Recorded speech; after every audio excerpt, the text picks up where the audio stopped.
Vikings Vent Line right here on the Purple Daily YouTube channel. We're going to turn the show over to you here. We got a few guests in queue. I am flying this plane solo here to a degree, so bear with me if you're trying to get in on the show as this is happening, but you can shoot me a note. It's vikingsventline@gmail.com. Appreciate everyone still hanging out. And again, if you want to come on the show, it's vikingsventline@gmail.com and hit that subscribe button for daily Vikings entertainment. We're going to have more draft coverage too with my guys Miles and Tyler on Monday from Purple Daily on draft. So as much as Jed will be mocking a schedule, we'll still have plenty of more draft takes for you right here on Purple Daily. We'll go one at a time here, I think is what I'll probably likely do here on Ventline. So we have a few guests in queue. So let's start with Nick. Nick got in here first. He's driving around. I think maybe he parked his car, thankfully. Nick, what's up, man? You're on Ventline. Oh, you're muted, Nick. You just got to unmute yourself Yeah, on I just the noticed There you that. go. No, I'm home now. I was just coming back from the gas Okay. station. But What'd you think, dude? What'd you think of this draft? that's the back end. It was whatever. I actually enjoyed the kicker. I'm intrigued by Kyrie Jackson. But the first round, I'm gonna be the first to say I've been on JJ from day one. I don't know what it Mm-hmm. is. I'm not a Michigan fan. I see it. I see what I see what Harbaugh sees, and I saw him on the Rich Eisen show, and he said, it's a tough pill to swallow coming in to a college, and then a coach telling you, hey, you got to dial it back, and he wants to open up the playbook. He wants to have 4,500 yards, 50 touchdowns, but Jim, and Tom Brady are just like, dude, win the game. And so Yeah. I've been on him from the start, and then I would have traded 3 first rounders. I know everyone was against that, but I just wanted to get our guy. And I know everyone said Drake May was the guy from the start. I didn't feel that at all. I mean, you had all the executives going to see JJ. You had Quasey at spring practices talking to JJ. This has gone back a couple of years where they've kept an eye on him. I think it's been JJ from the start, and especially with where we ended. I'm not a tanker. Part of me wishes we lost a couple of games, but JJ falling to us at 10 and then getting Will Anderson, he wasn't even on my radar. I didn't even watch highlights because I was like, there's not a chance that Will Anderson's going to be a Minnesota Viking. So I'm Quasey got an A for the draft just for those 2 picks. Yeah, dude, Dallas Turner is going to be awesome for them. JJ McCarthy is going to be hopefully, down the line, really, really good for them. I mean, did you feel like too, Nick, that they were able to answer some other positional questions on day 3? As these just more like dart throws for you? Do you have any kind of takes on what they did outside of the first round? So the back half kind of bummed me for a couple of reasons. Um, I feel like Taylor from Miami was graded pretty high as a defensive tackle, and he was sitting there. And I know most people don't think about wide receiver, but wide receiver 3 is, a big concern to me, not downing Powell, but letting Brendan Rice fall to the 7th round. Man, I wish Quasey would have pulled the trigger in the 6th round for a wide receiver, and he could have gotten Taylor in the 7th. I know most of those are dart throws, but I know PFF when you do your little mock sims, Taylor was ranked at like top 50. So to Yeah. see him in the 7th round, Brendan Rice I had a 4th round or a 3rd round grade on him. So I wanted Quasey to pull the trigger, but I love the kicker, Will Reichert. He looks like McLovin. Um, and he just looks like he accidentally showed up on a football field and was too afraid to like say he didn't belong, and so he started making field goals and like nobody asked him to leave. Yeah. So, but I mean, there's still time. There's still a lot of undrafted free agents. There's still the second wave of free agency. If we Mm-hmm. do Brian O'Neill restructure, there's definitely a way to bring some talent. The second half, I did have some questionable Quasey calls, but at that point in the draft, I can see how it's just to throw it at the dartboard kind of thing. Absolutely. Nick, appreciate you coming on, man. Awesome Yeah, takes. appreciate you having me. Check out my Thanks for listening, music. dude. Tell me more. You got it, man. Appreciate you, Nick. All Thank you, right. dude. All right, Vikings Vent Line roll on a little bit here on the Purple Daily YouTube channel. Hit that subscribe button for daily Vikings entertainment. Let's go to our guy Bill next year from Southeast Wisconsin. He's in enemy territory, but he's got his Viking stuff. He's got his Timberwolves hat on. What's up, Bill? How you doing? Doing well, Declan. How you doing? I'm good, man. Thanks for coming on Vent Line. What did you think of the draft here? What did you like? I love the draft. I have a couple quick questions. Well, first off, it's hard not to focus on quarterback because I think we got a quarterback for the future. He's a winner. All I've wanted after this Kirk Cousins era is somebody that's actually won something sometime. And he looks like he's going to win in the NFL as well. But Kyrie Jackson is a really interesting pick to me. He didn't seem like a prototypical person when I hadn't heard of him before the draft. I looked at him. It's like he was a real tall, big, lanky cornerback. I'm wondering. Brian Flores always seems to surprise me with who he picks because you think you've got the guys nailed down that he's going to pick, and he goes.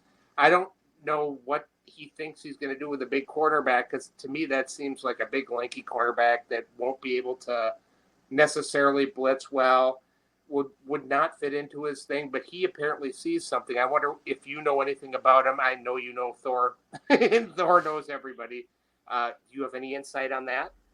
Well, I think I kind of look at him, and this is just what I was observing as minor research throughout the draft when it was taking place Saturday afternoon was I feel like he might kind of be like a Josh Metellus type where he's just kind of like a Swiss Army guy that can do multiple positions, play multiple spots on the defense, and however Flores wants to deploy him is probably a big reason. Because, yeah, to your point, 6'4".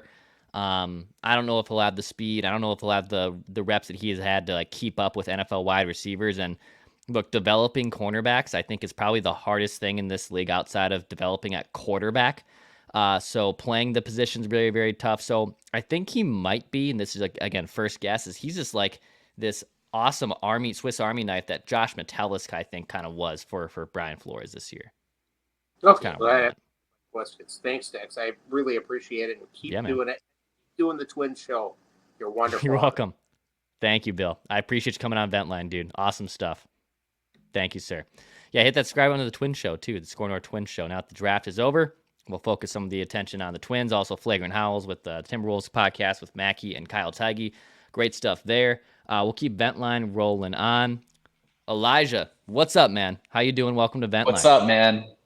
Thank you. What's this shirt? What is this? Kirk Dirt? Kirk Dirt, baby. Did it for the memes because, you know, Kirk's a meme and so are the Falcons. Yes, they are. Yes, they are. What'd you love about the draft, dude? Everything.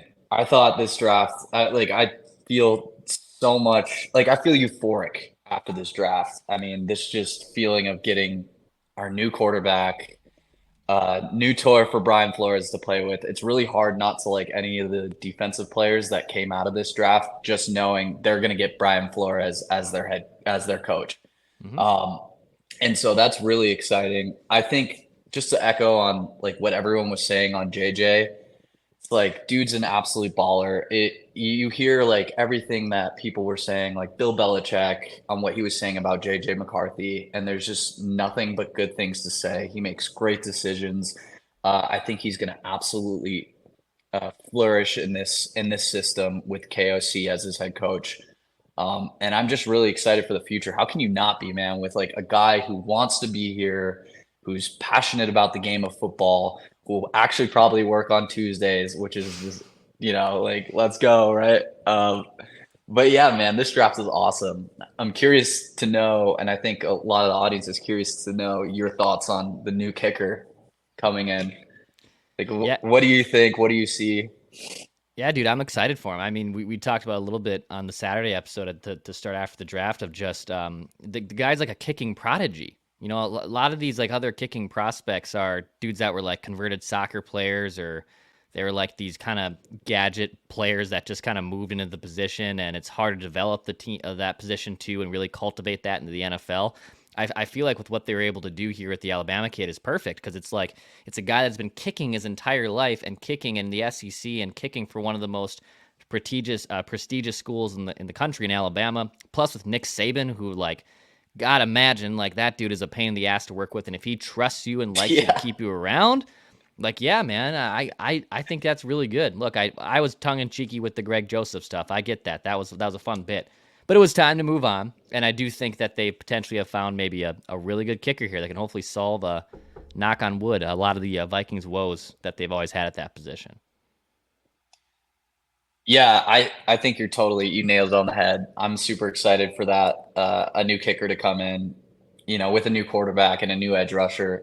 It feels like this team has a new energy, a new aura to it, and new leaders on all sides of the ball. And it's going to be a really fun training camp. I'm going to replace this shirt with a JJ to JJ shirt that I got on the Purple Daily Shop. So nice, man. Thank you. Yeah, man, super excited to see this new team come to play, and that Falcons game is going to be fun this year, man. Oh yeah, it's going to be fun to watch. Oh yeah, that's going to be a blast. Whether it's Penix or Kirk Cousins or Kurt Dirt, doesn't matter. It's going to be a blast. Yeah, exactly. I love it. Yeah, man. Elijah, thanks for coming on Vent Line, dude. Appreciate you, man. Keep it up. Thank you, man. You're welcome. All right, Vikings Vent Line rolling on here. A few more guests left. Let's go to Will next year. Hey, Will, what's up, dude? How's it going? Welcome to Vent Line. How are you, dude? I'm great after this draft. I mean, I loved the first round. Obviously, was definitely the most flashy. I loved the JJ pick. I also love Kwesi, seeing this fantastic top tier defensive end dropping, and he's just like, let's go get him. I think there's a video out online of O'Connell, like, of his reaction when they said that he was getting him, and he was like, yeah, I know. And so I think that's pretty spectacular. I think Kwesi's definitely learning from his first draft. Yeah, I'm loving this. A few just questions, like, I love me some Brandon Powell, don't get me wrong, but is he just going to be the wide receiver 3? Like, are we just giving that to him? That's what I'm like, let's give him a little competition. I think that would have helped, possibly. Yeah, I mean, they've done things before, like they brought in guys like, like D.D. Westbrook they brought in a few years ago, and he was like mostly a punt returner too, but could have played some wide receiver 3. I do wonder if there's like a second wave free agent, that they do bring in maybe before training camp or like before OTAs, just because, yeah, to your point, like, I mean, JJ and Addison, I mean, Justin Jefferson's probably the best receiver in the league. Jordan Addison had a hell of a rookie year, but an injury or just in general, I mean, this team runs 11 personnel well, and like KJ Osborne was, a perfectly fine wide receiver 3, right? Like nothing more and nothing less. But I mean, you remove him from the equation, to your point, and now it's Brandon Powell. Like, do you feel better about that? I don't think you feel better about Brandon Powell being wide receiver 3. So yeah, I think an addition probably is going to be needed on that position, because I don't think you can roll in with just Brandon Powell for that. Yeah, I do think also Kwesi's looking in all the dimensions. I think he's also looking for 2025, like you guys have been talking about. So I think maybe next draft, maybe we plug some of those holes. I also think running back, obviously that's not right now, that's not the most urgent issue, but is Aaron Jones going to stay with us for another year? Is Ty Chandler going to step up, or is he going to pull a Madison and kind of crumble under the pressure of being the only running back? It's interesting. I thought a running back would for sure be on their radar or on their target list. So I think that probably tells me they like Ty Chandler a lot. Like, Aaron Jones is obviously going to be the starting running back, and that's a fact. But I think they really like Ty Chandler, and they didn't really want to maybe overcrowd that room, or just didn't. It felt like maybe there was better picks to make instead of just taking a running back because it was a position of need. So yeah, I think I look at that as like they believe in Ty Chandler, and they obviously, I don't think they were like gonna bail on him, but to your point, like could they have used a little extra juice in that position group? Yeah, but I think it probably means they really, really like Ty Chandler. Yeah, that's a good sign. Yeah. Anything else that stood out to you from the draft, Will? No, I love the kicker in the 6th round. That's it's definitely ballsy. I mean, but you guys were talking, I didn't realize he was a prodigy. Like, I'm excited to see what happens. And if we're gearing up for some big plays next, I guess, the following season, we're going to need someone to make a extra point or a field goal in the playoffs to push us over. That's for sure. Yeah, that'll just be PTSD until until that trophy is raised. As much as I think Riker might be the prodigy here that this team's always needed, until it happens, we won't count those chickens before they hatch. Exactly. Will, great stuff, buddy. Appreciate you coming Thank on you Vent very Line, man. much. You're welcome. See ya. Of course. All right, let's wrap things up here with Christoph. Christoph, you're down under, right? Are you in Australia? No, not Australia, Austria. Austria. Okay, there's my reading that comes in very handy. Austria, though, but still a global Vikings fan here. What's going on, man? What did you think of the draft? I liked it. I really liked it, and I can feel Chad very much on the draft night when he was so nervous when it didn't trade up. Yeah. Because Big Three, I thought sell the farm, but obviously Tracy put the line and said, "No, I'm not trading the farm. I'm patient," and it worked out. Worked out perfectly. And already the whole offseason Crazy was cooking. I mean, the signings in free agency and now nailing the draft. That's fantastic. Yeah. What did you think? McCarthy and Dallas Turner are going to be probably studs here for a long time. What did you think about the other picks they were able to make? Just like Will said, I'm surprised they didn't take a running back because that will be a position needed in the future. Aaron Jones, I think, has got a 1-year contract, so he will likely be gone after his revenge games against the Packers. So yeah, just like Darius Smith. Absolutely. What do you think is a realistic timeline for JJ, Christoph? Do you think McCarthy ends up starting this year at some point? Does he sit behind Sam Darnold for the full year? What do you kind of think? How does that shake out for you? I think he might start this year already, but I wouldn't be surprised if he just sits behind Darnold. Yeah. I think it very much depends on how Darnold performs and how McCarthy develops. I mean, I trust KOC totally that he will develop him and knows when the right time is to put him in. Awesome, man. Would be funny. McCarthy against Phoenix when they play. Yes. When they play Atlanta. When they play the Falcons. Yes, absolutely. Absolutely. How long have you been a Vikings fan, Christoph? Oh, almost 40 years. Okay. I was an exchange student in Minneapolis in the 80s. And that's when that was the first time I heard about the Vikings. And then I really started about 5-6 years ago when I found finally some streaming service to watch the games. Awesome. And haven't missed many games since then. I almost every Sunday, even if the game's in the middle of the night, then because it's 7-hour time difference. So yeah, that's a big one for you. Well, awesome, man. Great takes, great analysis here on the Vikings Vent Line and on the draft picks. Enjoy yourself, and hopefully there's more nice games you can watch in your timeline and in your time frame next season. Okay. Yes, I love the noon games. That's best. Noon games are great. We'll have a London game which will be in the afternoon. Yeah. In my time, that'll help. It depends when this will be. I might even try to see if I can go there. Yeah, good call. Good call. You definitely should. That'd be a blast. Because I know there are many Viking fans in Europe. Yes, there are. There are a ton of them. They keep going back there, so it must be a good sign. Yes, it's awesome. All right, Christoph. Thank you, man. Appreciate you coming on Vikings Vent Line. Thank you. You're welcome. You're welcome.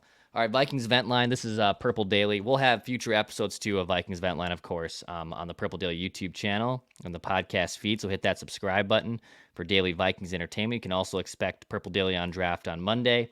Judd is probably already scribbling away and working on his first mock schedule release, and that should be coming out on Tuesday. Plus, we have Write That Down, a predictions accountability section. We get to see how accurate or how inaccurate we were on all those draft predictions. So that'll be a blast to see how wrong or right we were. So hit that subscribe button. This is Purple Daily. My name's Declan Goff. Appreciate everyone listening and watching. We'll be back on Monday.